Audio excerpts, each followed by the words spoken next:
Congressman Marcoleta offers himself book as your lawyer in case tutuloy yung impeachment case against you. Will you accept the offer? No, I think, well, first off, I'd like to thank Congressman Rodante Marcoleta for his offer to be my lawyer in the impeachment case. I appreciate it because he's a very good lawyer. He's a brilliant lawyer. In fact, he pointed out to me points during the committee hearing that as a lawyer, I was not able to see. So that shows his astuteness in the law.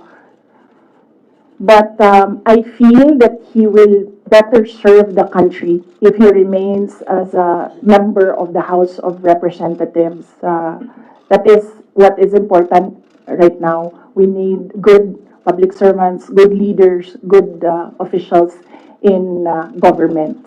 And I assure everyone that we already have lawyers helping us. In fact, the moment that Franz Castro announced last year that they are planning to file an impeachment, we already talked to lawyers who will handle the impeachment case at the time. But now, cases pala, 3. So we just need more lawyers. And we already discussed this with the first team that we hired as lawyers. Another follow-up. Please proceed.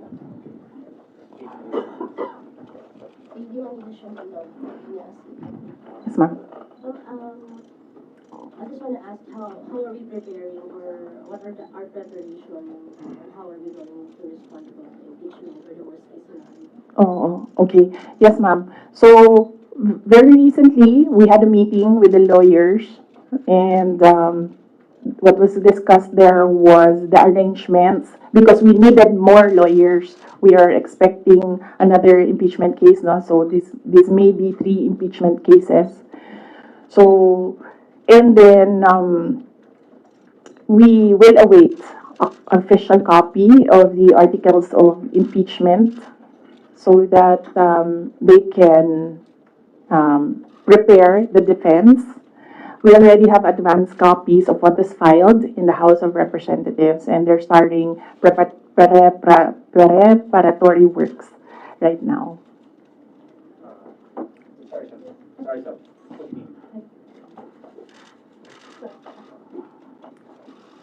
Ma'am, most of your allies or former allies have changed positions or changed, their sides. How do you feel right now? And if, for example, the impeachment comes through, are you confident with the numbers both in Congress and the Senate? No, we're not confident with numbers, ma'am, because impeachment is a legal process and a political activity. So we are confident with the legal aspect of the impeachment because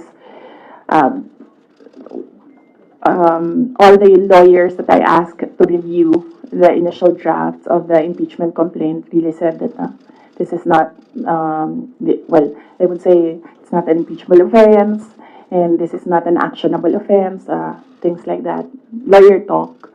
But with regard to politics, that is a different matter altogether. So we do not know what will happen with that. How do you feel that you're changing sides at this very moment or even before? Well, that's politics. They always say that there are no permanent friends and enemies in politics. So it really depends on the person, no, on the politician, what path he will choose. Hi, ma'am. Related to the worst case scenario. Yes.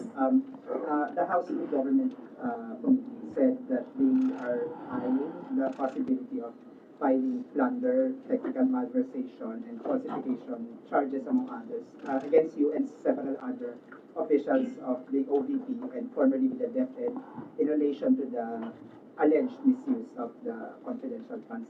Have you discussed this already with your legal team, with any of the lawyers? And what can you say that is a very heavy case plunder.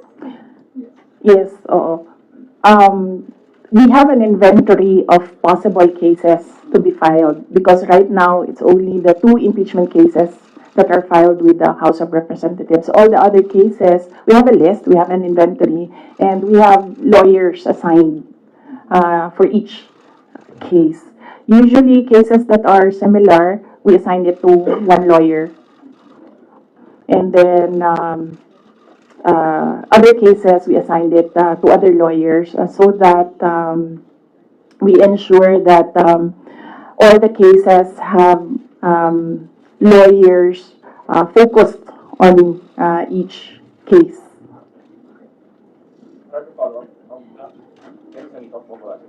Dennis Navito po from Bombardier Philippines. Ma'am, na-consult niyo na ba yung family niyo about this? Dahil kanina nabanggit niyo tungkol sa mga lawyers about sa family.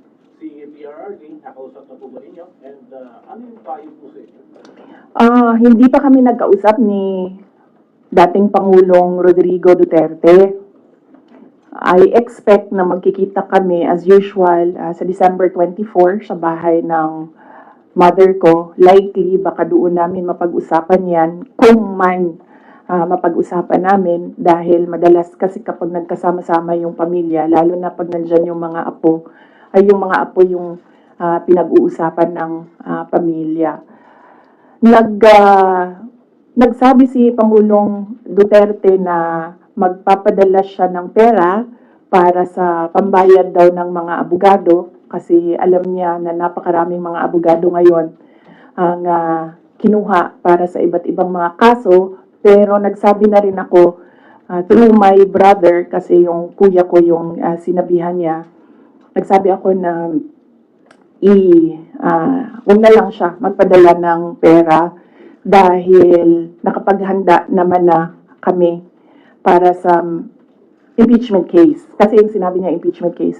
So sabi ko nakapaghanda kami sa impeachment case kasi nga last year nag-announce na si Franz Castro ng impeachment. So the moment na sinabi yon and the moment na nakita namin na tuloy-tuloy yung attacks against me, ay naghanda na rin kami para sa mga abogado. Hi, ma'am. Mara Cepeda from Straits Times, Singapore.